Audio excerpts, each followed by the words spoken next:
We're going to start with the Rose Bowl. Derek Stevens said he's not going to stay out too late on New Year's Eve because he's got to catch his jet to Pasadena for Alabama, Michigan. He's not going to miss the Wolverines in Pasadena. Right now, Alabama, a 1.5 or 2 point dog. The total is 45. You played the total instead of the side in the contest this week. You played Alabama, Michigan under 45. Yeah, I did. I thought about Alabama +2, but it worries me. I have this weird, uneasy feeling about, like, I would have thought Alabama would have been favored by now, and the fact that that move hasn't taken place, it just kind of like, I just have like this kind of like alarm kind of going off, like just be careful there. Even though I do like Alabama in the game, but I don't see either team doing much offensively. I mean, this is an Alabama offense that's still very limited, and they just basically Jalen Milroe kind of creating on his own. And this is a Michigan offense that they couldn't run the ball against Iowa. They struggled really running the ball late in the year against Ohio State. The longest pass play against Ohio State was that trick play. They didn't even try and throw the ball in the second half against Penn State. I don't know if that was a result of McCarthy being injured or just knowing that Penn State wasn't going to be able to score a point if they played 8 quarters in that game. But I don't think either team is going to have much success scoring. Remember, Zinter being out for the Wolverines, I think, is a big factor on that offensive line. It would be encouraging if you're an Alabama fan with how well the Tide offensive line played in the SEC championship game, getting a push against that Georgia defensive line, but still, it's a pretty good Michigan defense. So I can see this being like a 23-17 type game, 23-20, 20, so something like that. I'd be really surprised if both teams got into the mid-20s here.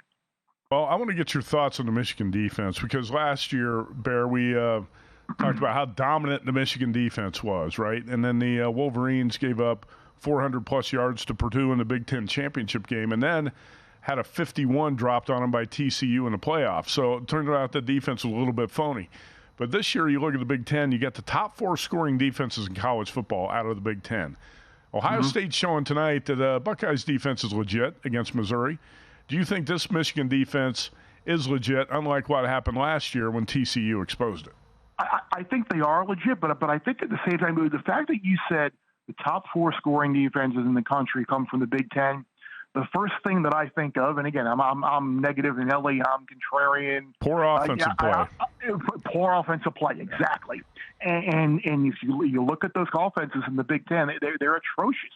Now I do think Michigan's defense is pretty good, though.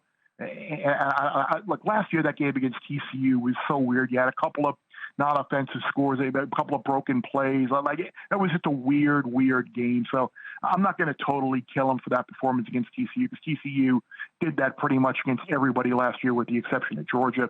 But I do think there's a little question in the back of my mind about did we get a little too enamored with some of these Big Ten teams early on, especially Michigan. They didn't play anybody, and then Penn State turned out to be a fool's gold offensively, and Ohio State was Ohio State, and Iowa was Iowa. So it was like, are we still waiting to see what a good offense can do against Michigan? I don't even know if we're going to consider Alabama to be a good offense, which is why I do think this will be a very tightly contested, low-scoring game.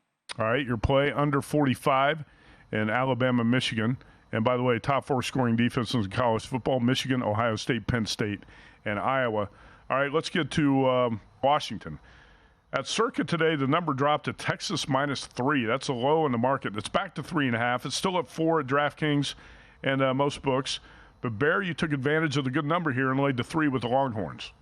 Yeah, I was surprised when you sent the spreads out there. I couldn't believe it when I saw, because I had seen 4, 4.5, I think, even before that. And I was 3. Okay, perfect. Boom, done. I think you can make an excellent case that Texas is the best team in college football with how they can beat you offensively, either running or throwing the ball now with Ewers and those receivers, and with that front 7 on defense. Yeah, their secondary is a little bit vulnerable if they aren't able to get after the quarterback. But I think the middle, the interior of that Texas defensive line, I think they have the potential to kind of get a push up the middle and kind of disrupt Michael Penix and maybe throw his timing off. And I think on the flip side, if you look at Texas, if they're able to run the ball add that 12 personnel and maybe force Washington to maybe go bigger up front or maybe play man on the outside, that's a problem.